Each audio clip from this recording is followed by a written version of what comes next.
नमस्कार दोस्तों, कृष्णा ज्योति YouTube channel में आपका स्वागत है। दोस्तों, पिछले कुछ वीडियोस में हमने तरह तरह के योग देखे। डॉक्टर बनने का योग भी देखा, बिजनेसमैन या अमेरिका में सेटल होने का योग देखा। आज दोस्तों विशेष है जो चार्टर्ड अकाउंटेंट बनना चाहते हैं, जो सीए बनना चाहते हैं, जो स्टूडेंट, उनके लिए ये चार्ट है। और यह एक बेहद कामयाब सीए की कुंडली आपके सम्मुख जो है पेश की गई है। इससे पता चल जाता है कि क्या आपकी कुंडली में सीए बनने के गुण हैं अथवा कोई कमी है। आइए दोस्तों, एक बहुत ही सफल सीए की कुंडली हम देख लेते हैं। जीवन में इन्होंने बहुत स्ट्रगल करके यह सफलता हासिल की। आप विश्वास करना मुश्किल रहेगा, जो स्टूडेंट हैं उनके लिए एक प्रेरणा स्रोत रहेगी यह कुंडली, क्योंकि इनके जो आर्थिक हालात हैं वो घर के अच्छे नहीं थे, बेहद ख़राब हालात में थे। और जो इनके पास अपना घर तक भी नहीं था, एक ना ही इतने पैसे कि ये ट्यूशन करके, कोचिंग लेकर यह पढ़ाई कर पाते। इसलिए इन्होंने यही ठीक समझा कि दूसरों को टीचिंग दी जाए, कोचिंग दी जाए, और उससे आमदनी जो है उनकी हुई, तो जाकर यह व्यक्ति जो सीए करने में सफलता प्राप्त इस व्यक्ति ने की। और आज एक अच्छा सफल सीए यह व्यक्ति माना जाता है। आइए कुंडली के बारे में चर्चा कर लेते हैं। लग्नेश आप देख रहे हैं, सबसे पहले लगन महत्वपूर्ण होता है, बाकी सारी चीज़ें जो है वो बात होती है। लगन उच्च का भाग्य स्थान में मौजूद है इनके, जो कि आपने देखा, सूर्य उच्च का मेष राशि का। साथ में चंद्रमा की उपस्थिति है। गुरु आप देख रहे हैं तीसरे भाव में, जो कि वक्री अवस्था में बैठा है। जो यह परिस्थितियाँ दर्शा रहा है कि इनकी पढ़ाई बीच में छूटी अवश्य होगी, बीच में गैप ज़रूर किसी वजह से रहा होगा, चाहे वो आर्थिक तंगी के कारण रहा हो, क्योंकि पंचमेश यदि वक्री होकर तीसरे भाव में भी बैठ जाए, कहीं भी बैठता है, तो दिक्कत ज़रूर होती है।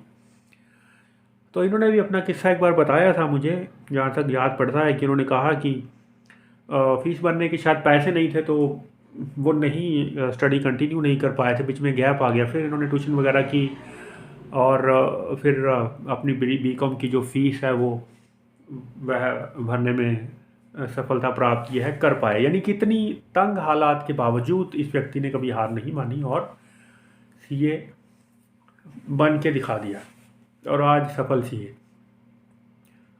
शुक्र की स्थिति देख रहे हैं आप, बुध के साथ दशम भाव में विराजमान है, जो कि अपनी ही राशि का है। शनि स्वयं अपनी राशि का है, जो कि आप देख रहे हैं कुंभ राशि का है। और मंगल की जो दशा है वो अष्टम भाव में है, यानी कि अपने से 12वें भाव में।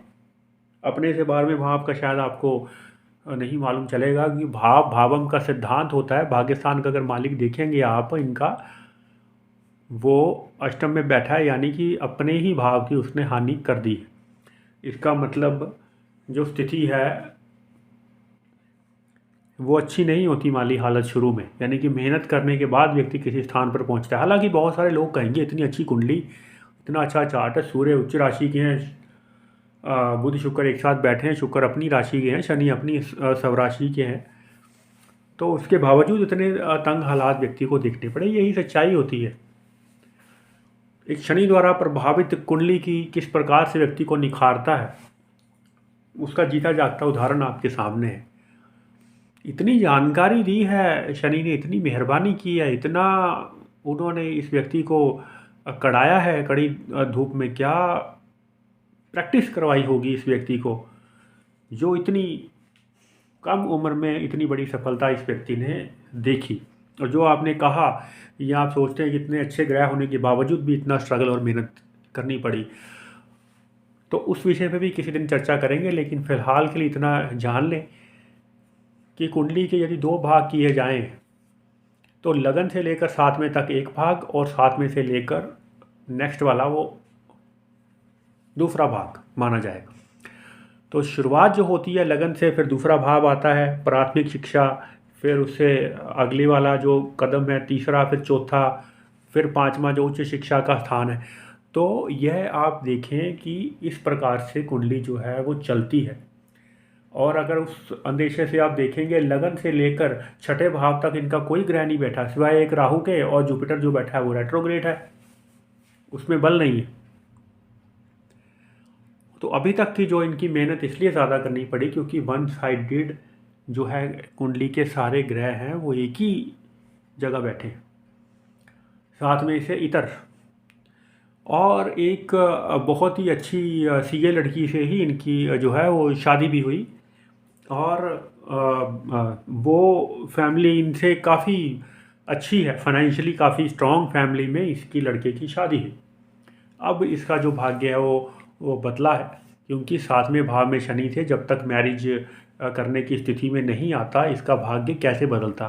तो शादी के बाद इसके भाग्य ने परिवर्तन लिया। ऐसा नहीं है कि उन्होंने बहुत बड़ी कोई सहायता कर दी, ऐसा बिल्कुल नहीं है, बस काम मिलता चला गया और सफलता की सीढ़ियाँ व्यक्ति चढ़ता चला गया।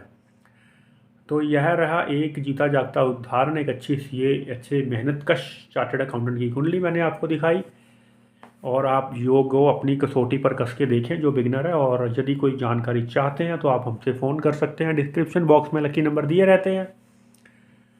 और यदि कोई जानकारी आपको चाहिए तो आप संपर्क करिएगा, विशेषकर अपना लकी नंबर जानने के लिए। तब तक के लिए नमस्कार दोस्तों, जय श्री कृष्ण।